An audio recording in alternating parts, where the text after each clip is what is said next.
ত্যাগ হচ্ছে মুমিনের জীবনের অলংকার এবং কোরবানি এটি আমাদেরকে শেখায় আল্লাহর প্রতি ভালোবাসা, আনুগত্য এবং আত্মসমর্পণের সর্বোচ্চ নিদর্শন কি হতে পারে।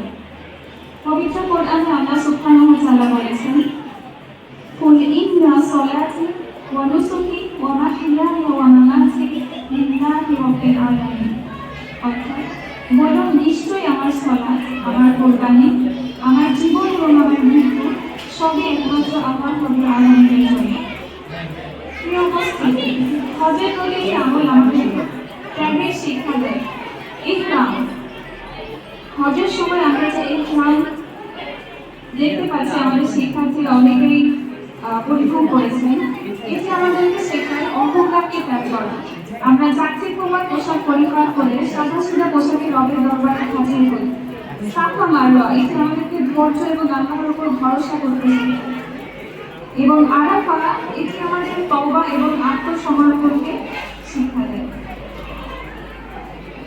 ইব্রাহিম আলাইহিস সালাম যখন স্বপ্নে আবিষ্ট হওয়ার পর তার পুত্রকে বলেছিলেন, ইয়া বুনাইয়া ইন্নী আরা ফিল মানামি আন্নী আসবাহুকা ফানজুর মাযা তারা। অর্থাৎ, হে আমার পুত্র, আমি স্বপ্নে দেখেছি যে আমি তোমাকে কোরবানি করছি, এ বিষয়ে তোমার অভিমত কি?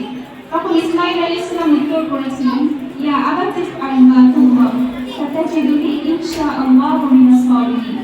অর্থাৎ, হে আমার পিতা, আপনাকে যা আদেশ করা হয়েছে আপনি তা পালন করুন, নিশ্চয়ই আপনি আমার ধৈর্যশীলদের অন্তর্ভুক্ত পাবেন। সুবহানাল্লাহ। এবং রাসূল সাল্লাল্লাহু আলাইহি ওয়াসাল্লাম বলেছেন, মান হাজ্জা লিল্লাহি ফালাম ইয়ারফুত ওয়া লাম ইয়াফসুক। অর্থাৎ, যে ব্যক্তি আল্লাহর জন্য, শুধুমাত্র এবং একমাত্র আল্লাহর জন্য হজ পালন করলো এবং অশ্লীলতা এবং গুনাহ থেকে নিজেকে দূরে রাখলো, সে এমনভাবে নিষ্পাপ অবস্থায় ফিরে আসে যেন আজই তাকে জন্ম দেওয়া হয়েছে। তো আমরা আমাদের এই কোরবানি এবং হজ ডিসপ্লে অনুষ্ঠান থেকে যে বিষয়টা মেইনলি আমাদের জন্য শিক্ষা হিসেবে নিতে পারি, যে আমরা কি আসলে নিজের মাঝে সেই ত্যাগের মহিমাকে ধারণ করতে পেরেছি কিনা, নিজের উপর আল্লাহর আদেশকে প্রাধান্য দিতে পেরেছি কিনা।